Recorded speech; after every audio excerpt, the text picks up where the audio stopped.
ختم ہو جائے۔ یہ بھی بہت بڑی حقیقت ہے کہ ہماری سب سے بڑی طاقت یا کسی بھی قوم کی سب سے بڑی طاقت اس کے اتحاد کے اندر پوشیدہ ہے، اس کے آپس کی محبت کے اندر پوشیدہ ہے۔ اگر آپس کی محبت نہیں ہے تو کتنے مضبوط ترین لوگ ہوں، مالدار ترین ہوں، بہت زیادہ ذہین ہوں، بہت بڑے عہدیداران ہوں، بڑی حکومت ہو، لیکن وہ اپنے مقاصد کو حاصل نہیں کر سکتے، کیونکہ اگر وہ بڑی تعداد میں یا چھوٹی تعداد میں ہیں لیکن ان میں سے ایک دوسرا اس کے کام کو کرنے کے لیے تیار نہیں ہے۔ چار لوگ ہیں، ایک کام کرنا چاہتا ہے، دوسرا اس کو کھینچتا ہے، دوسرا کرنا چاہتا ہے، تیسرا کھینچتا ہے، تیسرا کرنا چاہتا ہے، چوتھا کھینچتا ہے۔ اب چاروں مل کر بھی کوئی کام نہیں کر پا رہے، اور دوسری طرف ایک آدمی ہے، اس کا ارادہ ہے، یا دو آدمی ہیں وہ چاہتے ہیں، لیکن دونوں ایک دوسرے سے بات ملا کر کے چلتے ہیں، وہ اپنا کام پورا کر سکتے ہیں۔ قرآن پاک نے بہت صاف الفاظ میں کہا وَلَا تَنَازَعُوا فَتَفْشَلُوا وَتَذْهَبَ رِيحُكُمْ وَاصْبِرُوا، کہا تم جھگڑا مت کرو، نتیجہ کیا ہوگا؟ اللہ فرما رہے ہیں، اللہ کہہ رہے ہیں فَتَفْشَلُوا، تم کمزور ہو جاؤ گے۔ کیسے کمزور ہو جاؤ گے؟ سمجھ میں نہیں آیا۔ دوسرا لفظ اتارا وَتَذْهَبَ رِيحُكُمْ، تمہاری ہوا اکھڑ جائے گی، جو تمہاری مضبوطی جو طاقت ہے سب ختم ہو جائے گی، کوئی چیز باقی نہیں رہے گی۔ بہرحال اس پر فضائل وعید بہت ہیں، لیکن سوال یہ ہے کہ اتحاد کیسے ہو؟ میں بھی رات بھر تقریر کروں، ایک ہو جاؤ، آپ بھی رات بھر سنیں کسی مجمع میں، آپ بھی تقریر کریں، اور بھی کہنے والے کہتے رہیں، میں بھی چاہتا ہوں، آپ بھی چاہتے ہیں، کیسے اتحاد ہو جائے گا؟ ظاہر سی بات ہے، الفاظ کا نام اتحاد نہیں ہے۔ ایک بات یاد رکھیے، اللہ نے جتنے بھی انسانوں کو بنایا، ہر انسان کی الگ الگ کچھ نہ کچھ خاصیتیں ہوتی ہیں۔ بھئی سارے انسانوں کا رنگ ایک جیسا نہیں ہے، سارے انسانوں کا چہرہ ایک جیسا نہیں ہے، سارے انسانوں کے فنگر پرنٹس ایک جیسے نہیں ہیں، سب الگ الگ ہیں ساری چیزیں، تو ظاہر سی بات ہے سوچیں بھی الگ الگ ہوں گی، ذہن و دماغ بھی الگ ہوں گے۔ تو سوچوں کا الگ ہونا یا مزاج کا الگ ہونا، نرم گرم تیز سست مدہ، یہ تو اللہ نے ہی رکھا ہے، انسانی فطرت ہے۔ لیکن جو سخت مزاج ہے اس کو بھی، جو نرم مزاج ہے اس کو بھی، جو تیز ہے اس کو بھی، جو سست رفتار ہے اس کو بھی، اور جو جاہل ہے اس کو بھی، جو پڑھا لکھا ہے اس کو بھی، ان تمام کو مقصد کے لیے ایک جگہ پر جمع کر لینا اور ان سب کا مقصد کے لیے ایک ہو جانا، اسی کا نام اتحاد اور اتفاق ہے۔ اس کے لیے سب سے ضروری چیز ہے نمبر 1 تواضع، اپنے اندر تواضع ہونا ضروری ہے، تواضع کے بغیر اتحاد نہیں ہو سکتا۔ میں بہت کچھ کہہ دوں لیکن جب آپ مجھ سے کچھ کہیں گے، میں کہا ہٹو الگ یار، تمہیں کچھ یاد تو ہی نہیں، تم نے تو ABCD بھی نہیں پڑھی ہو، تم تو ناظرہ خواہ بھی نہیں ہو، اور میں اتنا بڑا آدمی ہوں، اللہ معاف کرے مثال کے طور پر سمجھا رہا ہوں، تو میں کیوں آپ کی بات سنوں؟ جب ہوگا تو کہاں سے اتحاد ہوگا؟ اتحاد ہو سکتا ہے کیا؟ نہیں ہو سکتا۔ آپ کو تواضع اختیار کرنا پڑے گی، یعنی اپنے آپ کو چھوٹا بنا کر کے اپنے بھائی کی رائے کو لینا پڑے گا۔ آپ سوچئے جناب محمد الرسول اللہ صلی اللہ علیہ وسلم کی جو شخصیت تھی، کائنات میں آپ کے برابر شخصیت آج تک نہیں آئی، نہ قیامت تک آ سکتی ہے، نہ نبیوں میں، نہ رسولوں میں، نہ عام انسانوں میں، نہ ہی فرشتوں میں۔ یہ سب سے بڑی مخلوق ہے خدا کے بعد، ہر ابتدا سے پہلے، ہر انتہا کے بعد، ذات نبی بلند ہے، ذات خدا کے بعد دنیا میں احترام کے قابل جتنے لوگ، میں سب کو مانتا ہوں مگر مصطفیٰ کے بعد۔ اتنا بڑا درجہ رکھنے کے بعد بھی اللہ ان سے فرما رہے ہیں وَشَاوِرْهُمْ فِي الْأَمْرِ، یہ جو صحابہ ہیں جو اب تک کفر کی تاریکیوں میں تھے، آپ کے کہنے پر اسلام لائے ہیں، آپ کے قریب ہو گئے ہیں، اب جب کوئی معاملہ ہو تو ان سے بھی مشورہ کر لیا کیجیے۔ اور ہمارے یہاں ہم مسجد میں بیٹھے ہیں، مشورہ کر رہے ہیں، ایک صاحب نماز نہیں پڑھتے تھے، آج ہی وہ آ گئے، انہوں نے کوئی بات کہہ دی، ہمیں سال بھر تو غائب رہتا ہے، آج مسجد میں آ گیا تو رائے دے دی، تو بھائی یہاں سے نمازوں میں تو دکھتا نہیں ہے، تو نہیں، اس کا احترام ٹھیک ہے بھائی، آپ نے کہا امیر صاحب جو فیصلہ کریں گے، یہاں بڑے لوگ جس بارے میں سوچیں گے، ہر ایک اس نے اپنی سوچ کے مطابق اپنی رائے رکھی ہے، اس نے اختلاف، اب یہ بڑا آدمی بھی اختلاف پیدا کرا بھاگ یہاں سے. یہ اپنی صلاحیت کو استعمال کرنے کے بجائے اپنا بڑکپن دکھا رہا ہے, تکبر اس کے اندر ہے, لہذا کبھی اتفاق نہیں ہو سکتا. لاکھوں کتابیں لکھ دو یا پڑھ لو, جو چاہے کر لو, نہیں ہوگا. آپ کو کسی کی بات کو ماننا ہوگی. میں آپ کو ایک چھوٹی ایک مختصراً ایک بات سمجھاتا ہوں. صحابہ کرام رضی اللہ تعالیٰ عنہ اجمعین کے اندر دیکھیے کہ الگ الگ مزاج کے لوگ تھے. حضرت سیدنا حضرت ابو ہریرہ رضی اللہ تعالیٰ عنہ علماء کرام موجود ہیں, سب سے زیادہ روایت کرنے والے صحابی, سب سے زیادہ روایت کرنے والے صحابی جن کو مکثرین کہا جاتا ہے, وہ حضرت ابو ہریرہ رضی اللہ تعالیٰ. اکثر حدیثوں میں سنا ہوگا حضرت ابو ہریرہ سے مروی ہے, ٹھیک ہے.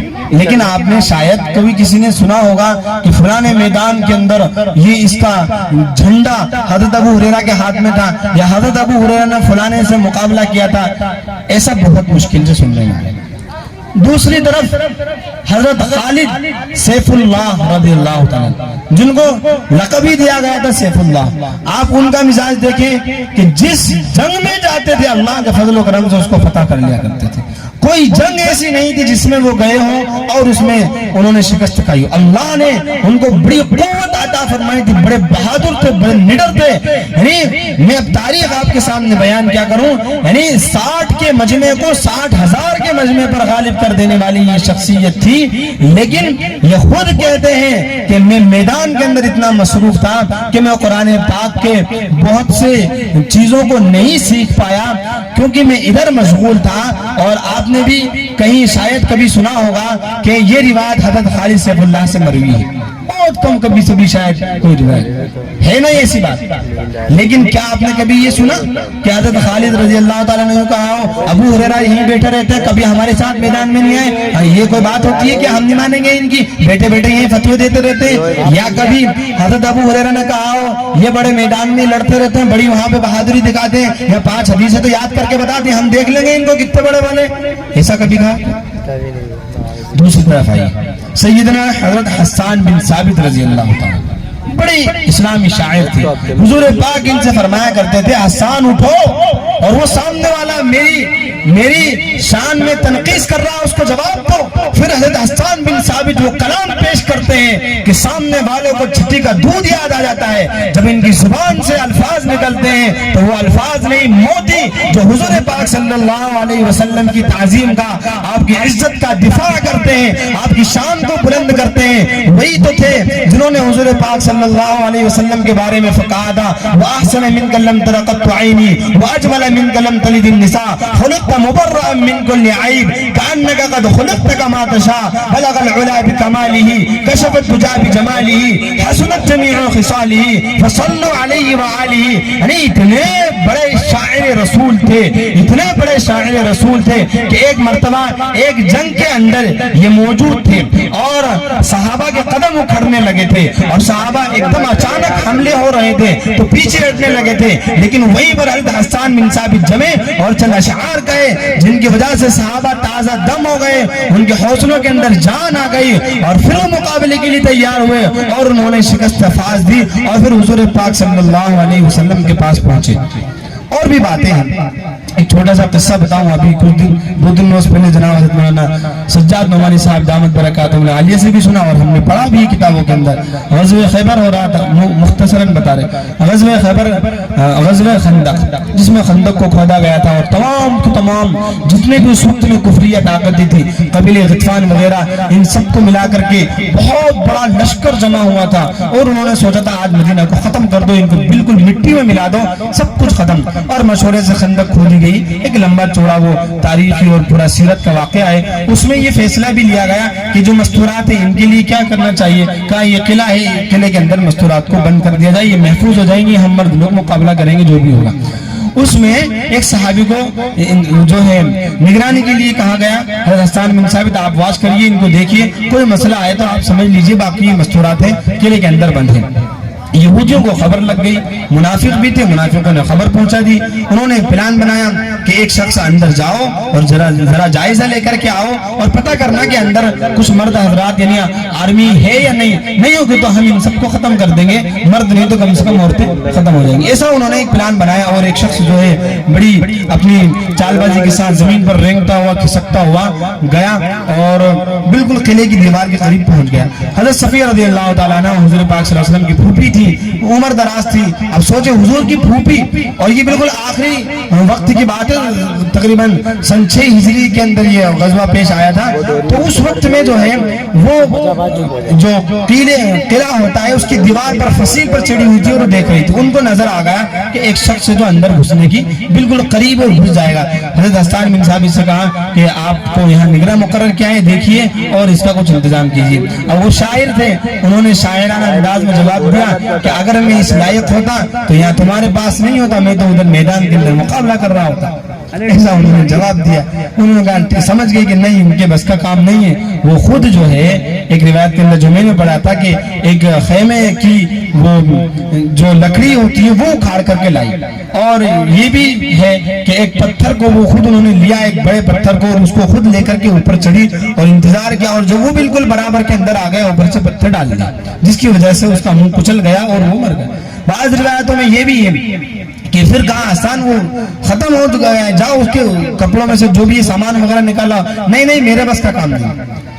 اور وہ خود گئی اور انہوں نے اپنے ہاتھ سے اس کی گردن کو الگ کیا، اور الگ کرنے کے بعد پھر اس کو جو ہے دیوار کے اس طرف اوپر چڑھ کے پھینک دیا۔ جو یہ پیغام دینا تھا کہ اندر جو ہے بہت مضبوط حفاظت کا انتظام ہے، آپ ادھر آنے کی ہمت مت کیجیے۔ جب ظاہر سی بات ہے یہ بہت بڑا جواب تھا ان کے لیے۔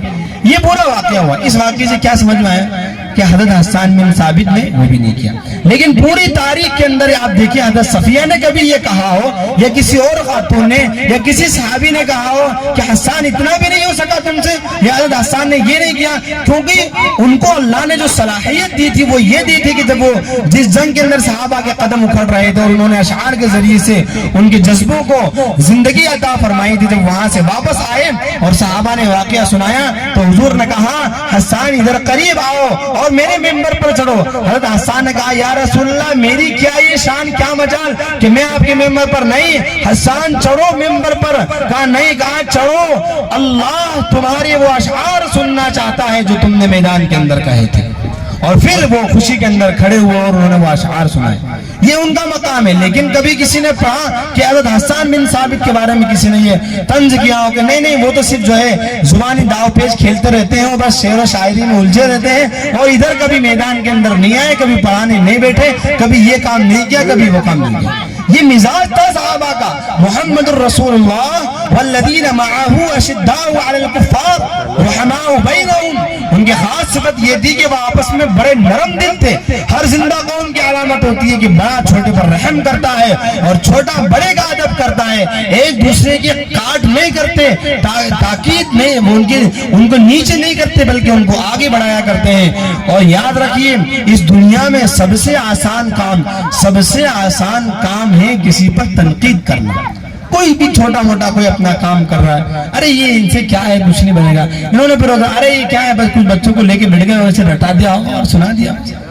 یہ بھائی جو خامی نکالنے والا تو کہیں سے بھی نکالے گا، کیونکہ سب سے آسان کام تو یہی ہے۔ حالانکہ میں آپ میں سے کوئی بھی یہاں آئے اور سورہ فاتحہ پڑھ دو آپ بنا غلطی کے، بہت مشکل ہے مائک کے اندر آ کر کے، مائک کے اندر آپ تو اتنا بول دینا کہ بھائی آپ سبھی حضرات آئے، آپ کا شکریہ، صبح جا کر کے فجر کی نماز پڑھ لینا، ناشتہ کر لینا اور جا کر کے سنتوں کے ساتھ سو جانا۔ اس میں پتہ نہیں کتنی غلطی آ جائیں گی، کیونکہ یہ چیز ایسی ہے، اتنا آسان نہیں ہے، لیکن وہ بچے چھوٹے چھوٹے یا بچیاں یہاں آ کر کے بول رہی ہیں، یہی ان کے لیے جو ہے بڑی سعادت کی بات ہے۔ تو جو بھی جو کام کرتا ہے اس کی تائید کرنا چاہیے۔ ہاں انسان ہے، بشر ہے، غلطی کا امکان ہے، نبی کوئی نہیں ہے اس زمانے میں، خطا ہونا ممکن ہے۔ آپ بہتر انداز میں، مشفقانہ انداز میں، محبت والے انداز میں ان کی اصلاح کر سکتے ہیں۔ المومن مرآت المومن، مومن کا آئینہ ہے۔ آئینے کا کام کیا ہے؟ جو ہے وہ دکھائے گا۔ اگر وہ آئینہ ہے تو جو ہے وہی دکھائے گا. وہ بیوٹی پلس کیمرہ نہیں ہے کہ آپ کالے ہیں اور وہ گورا دکھائے گا. اس کو آئینہ نہیں کہیں گے. آئینے کا کام تو یہ کہ کالے ہیں تو کالا دکھائے گا, گورے ہیں تو گورا بتائے گا. ایک دھبا لگائے چہرے پر تو بتا دے گا, 5 نہیں بتائے گا. اور ایسا بھی نہیں کہ ایک دھبا ہے اور اس کو بالکل ایک دم بالکل صاف کر کے اور مٹا کر کے کہا کہ آپ تو بہت حسین ہیں. نہیں, یہ آئینے کا کام نہیں ہے. نبی پاک کے الفاظ دیکھیں کتنے جامع ہیں. ایک مومن دوسرے مومن کا آئینہ ہے. جب وہ سامنے آئے گا تو جو کچھ ہے وہ بتا دے گا. آئینہ جو ہے نا پڑوسی سے جا کر کے نہیں بولتا کہ جو میرے اندر جو منہ دیکھنے آیا تھا اس کے منہ پر تو 5 دھبے. وہ جو دیکھے گا اسی کو بتلائے گا. آپ کو غلطی نظر آ رہی ہے, آپ بتلا دیجیے محبت کے ساتھ. یہ ہے اتحاد کا طریقہ. اس سے ہمارے درمیان میں محبتیں پیدا ہوں گی. پورا گاؤں محبتوں کا گہوارہ اور امن کا علم بردار بن جائے گا. ایک حدیث ہے کہ پاک کے اندر حضور پاک صلی اللہ علیہ وسلم نے ارشاد فرمایا کہ مسلمان کا بھائی ہے, لا یحقرہ ولا یظلمہ, وہ اس کو حقیر نہیں کر سکتا, وہ اس پر ظلم نہیں کر سکتا, وہ اس کو بدنام نہیں کر سکتا, بلکہ وہ اس کا سپورٹ کرتا ہے. اور جو اس کی مدد کے لیے جائے گا, واللہ یعنی فرمایا کہ ما کان العبد فی عون اخی, جو اپنے بھائی کی مدد کے اندر لگا رہے گا, واللہ فی عون اخیہ, فی عونہ, اللہ تعالیٰ اس کی مدد فرمائیں گے. جو کسی مسلمان کی کسی غلطی کی پردہ پوشی کرے گا, سترہ اللہ یوم القیامہ, اللہ قیامت کے دن اس کی غلطیوں کو چھپا لے گا. جو کسی مسلمان کی مصیبت کے وقت میں مدد کرے گا, من نفس عن کربت, جو مصیبت کے وقت میں کسی کی مدد کرے گا, اللہ قیامت کے دن اس کی مصیبتوں میں اس کی مدد فرمائیں گے. یہ فضائل ہے ہمارے بھائیوں کی مدد کرنے کے. ان سب چیزوں کو ہمیں سیکھنا ہوگا, یہ سب تعلیم سے ممکن ہوگا. آخر میں آپ کو ایک چھوٹی تاکہ بات اچھے سے سمجھ میں آ جائے مثال دیتا ہوں. نماز ہے نا, نماز مستورات اپنی نماز پڑھتی ہیں, مرد بھی نماز پڑھ سکتے ہیں. آپ یہاں پہ نماز پڑھ لو, ہم وہاں پڑھ لیں گے, جس کو سمجھ میں آئے گا مسجد میں چلا جائے گا, جس کو سمجھ میں آئے گا چھت پہ پڑھ لے گا. لیکن ایسا ہے کہ نہیں, اذان ہوگی دن میں 5 مرتبہ سب کو آنا ہے, مسجد کے اندر آنا ہے, ایک امام کے پیچھے پڑھنا ہے. دوسری مسجد بات الگ ہے, ایک امام ہے تو ایک مسجد کے اندر ایک سے زیادہ جماعت کرنا جائز نہیں ہے, ایک ہی جماعت ہوگی. اگر آپ بعد میں آئے تو اپنی پڑھو, اگر جماعت آپ نے کی مکروہ ہے, گناہ ملے گا, آپ کو ثواب نہیں ملے گا. یہ مسئلہ ہے بھائی, آپ ایسا جی. اب مجھے بہت تعجب سمجھ دیکھیے, یہ مسئلہ ہے کہ جو جماعت راتب ہے, یعنی جو بستی والے اور امام صاحب کی جو مقررہ جماعت کا جو وقت ہے, اس وقت پر جو نماز ہوگی وہی جماعت ہوگی. اس کے بعد یا اس سے پہلے مسجد کے احاطے میں جو شرعی مسجد ہے اس کے اندر جماعت کرنا مکروہ ہے. کوئی شخص جو ہے حرم کی مثال لے کر مت کرنا, وہ حنبلی مسلک ہے. وہ حرم میں ایسا ہوتا ہے بہت ساری چیزیں, پھر آپ بہت ساری چیزوں کے اندر الجھیں گے اور پھر اس کے سوال جواب لمبے الجھ جائیں گے. وجہ کیا ہے؟ تقلیل جماعت. اگر آپ کو اس کی اجازت دے دی جائے گی, آپ کہیں گے یار ابھی تو میں ذرا سا کھانا کھا لیتا ہوں, پھر یہ اس کو تو بھی بیٹھے 2 منٹ, اپن دونوں اپنی جماعت کر لیں گے. پھر اس کے بعد 2 لوگ آئے, میں وضو بنا رہا ہوں یار, 1 رکعت نکل گئی, کام کر تو بھی رک جا, تو ذرا پیشاب کر لے, ان کو پڑھ لیں گے, پھر اپن اپنی پڑھ لیں گے. تو مسجد جو اوریجنل جو جماعت ہے, جتنی بڑی جماعت ہوگی اتنا زیادہ ثواب ملے گا. یہ حدیث کے اندر آتا ہے. تو بتاؤ یہ جماعت بڑی ہوگی کہ چھوٹی ہوگی؟ چھوٹی ہوگی. اس کو فقہاء کی اصطلاح میں کہا جاتا ہے تقلیل جماعت. تو تقلیل جماعت کراہت صلاۃ کا سبب ہے, یعنی اس کی وجہ سے نماز مکروہ ہوگی. یہ تو فقہ مسئلہ آ گیا, یہ کوئی درس کا نہیں ہے, میں کوئی فقہ کتاب آپ کو نہیں پڑھا رہا, وہ اس کے لیے الگ ٹائم ٹیبل ہے, مدرسے کی زندگی. ہم یہ سمجھا رہے ہیں کہ یہ جماعت کا نظام ہے. ایک محلے والوں کو دن میں 5 مرتبہ آنا ہے, جمع ہونا ہے. کیوں؟ علامہ سید سلیمان ندوی کی تحریر پڑھ لیجئے, یا حضرت شاہ ولی اللہ محدث دہلوی کی تحریر پڑھ لیجئے. آپ بولیں گے یہ سب کو کہاں سے نام لے کے آ رہے ہو آپ تو فضائل اعمال حضرت شیخ زکریا رحمۃ اللہ علیہ کی پڑھ لیجئے, اس میں ان کے حوالوں سے نقل کیا ہے. یہ اس لیے ہے تاکہ مسلمانوں کے اندر بھائی چارہ برادرانہ قائم رہے. اور اس سے بڑی بات یہ ہے کہ بتائیے اللہ کہاں ہے؟ بھائی اللہ ہر جگہ ہے. اللہ کہاں ہے؟ اللہ ہر جگہ ہے. کوئی سمت اس کے نہیں ہے, لیکن پھر بھی نماز کے لیے کیا کہا گیا؟ قبلے کی طرف رک کر کے نماز پڑھنا. کیوں بھائی؟ جب اللہ ہر جگہ ہے تو قبلے کی طرف کیوں؟ قبلہ ادھر ہے, آپ ادھر منہ کر کے پڑھیں گے, نماز ہوگی نہیں ہوگی؟ بتائیے. ارے بولی نماز ہوگی یا نہیں ہوگی؟ نہیں ہوگی نا. آپ بولو گے ادھر بھی اللہ ہے ادھر بھی اللہ ہے, تو نماز کیوں نہیں ہو رہی؟ یہ طے کیا گیا اس لیے تاکہ تمہارے اندر انتشار نہ. ایک مسجد ہے 5 آدمی ادھر منہ کر کے نماز پڑھیں گے, 5 ادھر پڑھیں گے, 5 ادھر پڑھیں گے, 10 ادھر پڑھیں گے, تو بتائیے بھائی چارہ قائم رہے گا؟ وہ 5 چاہیں گے نہیں ہم 20 ہو جائیں, وہ 2 چاہیں گے ہم 4 ہو جائیں, ایک دوسرے کو کھینچیں گے نہیں, اس طرف زیادہ ہونا, اس طرف زیادہ ہونا, اس طرف زیادہ ہونا. اللہ نے اس قضیے کو ختم کرا اور کہا تم سب ایک رہو, مومن رہو. اس لیے ضروری ہے کہ تمہارا قبلہ بھی طے کیا جائے, اور ایک محلے والوں کا ایک وقت 5 وقت جمع ہونا آسان ہے, لہذا وہ ایک وقت میں جو ہے مسجد میں آ کر کے جمع ہوں گے, نماز ادا کریں گے. اور کہا اس کا مطلب تو یہ ہوگا کہ سب اپنے اپنے ہو جائیں گے؟ کہا نہیں, پورے شہر والوں کو جمعے کے اندر ایک ساتھ جمع ہونا ہے, جو جامع مسجد ہے اس میں جمع ہونا ہے, تاکہ ایسا نہ ہو کہ 8 دن ہو گئے اپنے بھائی سے ملے نہیں, پورے شہر کا اجتماع ہوگا جمعے کے دن, اس لیے اس کو جمعہ کہا جاتا ہے.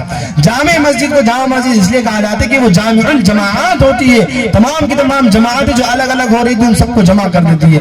آج امت نے اس کو بھی بلا دیا, چھوٹی چھوٹی مسجدوں کے اندر جمعہ قائم ہو گئے. اس کے بعد پورے علاقے والے جو سب ایک ساتھ دور دور ہو گئے تھے, اس گاؤں کے اطراف کے شہر کے سب ایک ساتھ آؤ اور سال میں 2 مرتبہ جمع, عید کے دن بھی اور بقرعید کے دن بھی, ہے نہیں؟ یہی سنت ہے, عید کی نماز عیدگاہ پر پڑھنا سنت ہے. اگر عیدگاہ نہیں ہے عیدگاہ بنانا چاہیے, بلا کسی عذر کے مسجد کے اندر عید کی نماز پڑھنا سنت کے خلاف ہے. فقہاء کرام نے مسئلہ لکھا. پھر ساری دنیا کے انسان کیسے جمع ہوں گے؟ کہا ساری دنیا کے انسان, کہاں کے انسان؟ ہند کے, عرب کے, پاک کے, افغان کے, ایشیا کے, افریقہ کے, چائنا کے, کہیں کے بھی بسنے والے ہوں, سب کو سال میں ایک مرتبہ کعبۃ اللہ میں جمع ہونا ہے اور حج ادا کرنا ہے. کہیں دوسری جگہ نہیں جمع ہو سکتے بھائی. نہیں تو چلو تم ہندوستان والے تمہارے ملک میں حج کر لو, ایران والے تم کر لو, اتنی دور دور سے کہاں سے آؤ گے, سب اپنے اپنے طور پر حج کر لو. اللہ تو ہر جگہ نہیں, سب کو یہاں آنا. یہ عالمی کانفرنس سے پیغام دیا جا رہا ہے کہ تمام مسلمانوں کا قبلہ ایک ہے, قرآن ایک ہے اور حدیث ایک ہے, رسول ایک ہے, لہذا سب کو ایک ساتھ جمع ہونا ہوگا. کہ یہ بھی نہیں اتنا بڑا مجمع ہوگا کہ لاکھ حاجی جاتے ہیں, تو کہا ایک کام کرو ہندوستان والے عید کے بعد کر لینا, پاکستان والے اس ٹائم پہ کر لینا, اور ایشیا والے جو ہے رمضان میں کر لینا, اور پورا سال تو ہے, پورے سال تو عبادت ہوتی ہے. نہیں, صرف 5 دن ہے, اسی ٹائم پہ ایک ہی دن میں سب کو وقوف عرفہ کرنا ہے, ایک ہی ٹائم میں مزدلفہ میں جانا ہے, ایک ہی ٹائم میں مسجد مشعر حرام پہ جانا ہے, ایک ہی دن کنکری مارنا ہے, ایک ہی دن سب کو قربانی کرنا ہے. سب ترتیب بنائی گئی تاکہ الگ الگ نہ بھاگو. طواف کی بھی ترتیب ہے, یہ نہیں کہ تم ایسے طواف کر لو, میں یوں چلا جاتا ہوں اور میں یوں بیچ میں سے نکل جاتا ہوں, میں بیٹھ کے کر لیتا ہوں, تم مڑ کے کر لو. نہیں, اس کی بھی ترتیب طے کر دی گئی, اس لیے کہ تمہارے اندر اختلاف پیدا نہ ہو, تمہارے اندر خواہشات زور نہ پکڑنے لگ جائیں, گروہ بندیوں میں, ذاتوں میں, فرقوں میں, پارٹیوں میں تم بٹ نہ جاؤ.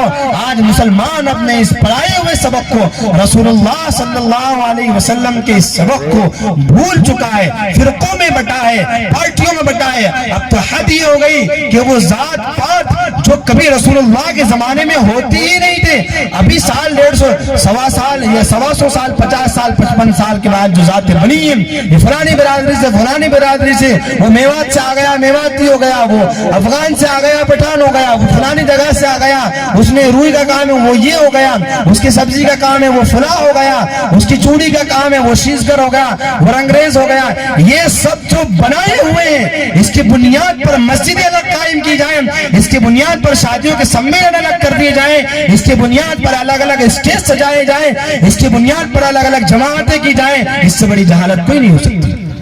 قرآن پاک میں اللہ تعالیٰ نے ارشاد فرمایا, یا ایھا الناس, اے لوگوں, انا خلقناکم, ہم نے تم کو پیدا کیا, من ذکر و انثی, ایک مرد اور ایک عورت سے. صرف ایک بات کی, ایک مرد اور ایک عورت سے پیدا کیا. ایک مرد اور ایک عورت کے بغیر کوئی پیدا نہیں ہو سکتا, اللہ چاہے تو کر سکتے ہیں, اس کے بغیر نہیں ہو سکتا. پھر کیا فرمایا, وجعلناکم شعوبا و قبائل.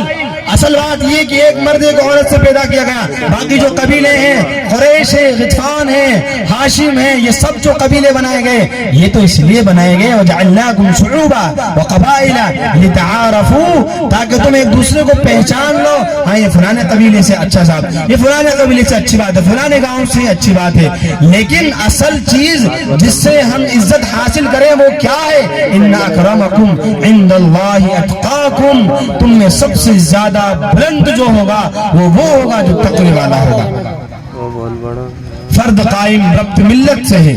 کیا علامہ اقبال نے کچھ اس طرح کے الفاظ کہے ہیں کہ ربط فرد قائم ربط ملت سے ہے تنہا کچھ بھی نہیں. فرد قائم ربط ملت سے ہے تنہا کچھ بھی نہیں. موج ہے دریا میں بیرون دریا کچھ نہیں. کیا مطلب آپ کو سمجھ میں نہیں آیا ہوگا؟ تقریر نہیں کر رہا ہوں میں، ایک بات سمجھانا چاہ رہا ہوں اس لیے سمجھا دوں آپ کو. فرد قائم یعنی ایک آدمی جو باقی ہے وہ ربط ملت سے. ملت جب ایک رہے گی تو یہ فرد رہے گا. ملت ختم ہو جائے گی تو فرد کو کہاں سے پکڑ کے لاؤ گے؟ یہ بھی ختم ہو جائے گا. نہیں ہے یہ بات سمجھ؟ ارے جب پورا کا پورا تپیلا ہی ختم ہو گیا تو بوٹی کہاں سے آئے گی؟ بوٹی ہے تو تپیلا بن جائے گا. لیکن جب پورے تپیلا غائب ہو گیا تو فرد قائم ربط ملت سے ہے تنہا کچھ نہیں. اکیلا کچھ بھی تو اکیلی 50 بوٹی آپ 50 جگہوں پہ ڈال دو، جب تک تپیلے میں نہیں آئیں گی تو گوشت مانے تیار نہیں ہوں گے. مثال کے طور پر سمجھایا جا رہا ہے، ان کو مکس کرنا پڑے گا سب کو. فرد قائم ربط ملت سے تنہا کچھ نہیں. موج ہے دریا میں بیرون دریا کچھ نہیں. موج جو اٹھتی ہیں جو بڑے بڑے بادشاہوں کے پیغاموں کو، بڑے بڑے بادشاہوں کے نشے من کو تہو بالا کر دیتی ہیں، جو طوفان اور طغیانی پیدا کرتی ہیں اور بڑے بڑے جہازوں کو پاش کر دیتی ہیں. جو موجیں اٹھتی ہیں جن کو انسان دیکھ کر حیران ہو جاتا ہے، یہ موجیں اٹھتی ہیں، ان موجوں سے طوفان بنتا ہے، ان طوفانوں سے ہوائیں بڑھتی ہیں، وہ ہوائیں بادلوں کو ہگاتی ہیں، وہ بادل پانی کو لے کر بڑھتا ہے. سب جگہ پانی برسایا جاتا ہے. یہ سب کچھ جو ہوتا ہے فرمایا موج ہے دریا میں. جب تک دریا ہے تو یہ موج ہوگی، بیرون دریا کچھ نہیں. اسی پانی کو آپ نکال کر کے الگ الگ تالاب میں ڈال دیجئے، الگ الگ گڑھوں میں ڈال دیجئے، کیا وہاں پر وہ موج بنے گی؟ کیا وہاں پر وہ جو آپ طاقتور چیز چاہیے تھی وہ بنے گی؟ پانی بہت بڑی طاقت ہے، پانی کے آگے کچھ نہیں ٹک پاتا. اتنی بڑی طاقت ہے پانی. یوں تو نرم و نازک ہے لیکن پانی سے طاقت والی چیز کچھ نہیں ہے. سب چیزوں کو اڑا لے جاتی ہے. جب طوفان آتا ہے، جب سیلاب آتا ہے تو مضبوط قلعے بھی اس کے اندر بہ جایا کرتے ہیں. کہ جب اس پانی کو آپ ڈبوں میں بھر لو گے، اس پانی کو کپڑیوں میں بھر لو گے تو یہ پانی کیا کرے گا؟ پی سکتے ہو، اس سے کسی کو مٹا نہیں سکتے، برباد نہیں کر سکتے. یہ مثال ہے، سمجھایا ہے. اور دوسری طرف یہ بھی کہا افراد کے ہاتھوں میں ہیں اقوام کی تقدیریں. افراد کے ہاتھوں میں ہیں اقوام کی تقدیریں.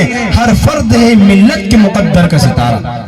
یہ مت کہیے جناب کہ فلانی جماعت فلانے لوگ، نہیں، ایک ایک بندہ قیمتی ہے، ایک ایک بندہ قیمتی ہے. آپ جب جماعت بنانا چاہیں تو ایک ایک آدمی کو جوڑیں، وہ سب مل کر کے ایک طاقت بنیں گے. میرے بھائی یہ بہت طویل موضوع ہے، بہت لمبا موضوع ہے، لیکن پیغام یہی ہے کہ ہمیں ایک تو تعلیم کو مضبوطی سے اختیار کرنا ہے، اپنے مکاتب کو مضبوط کرنا ہے.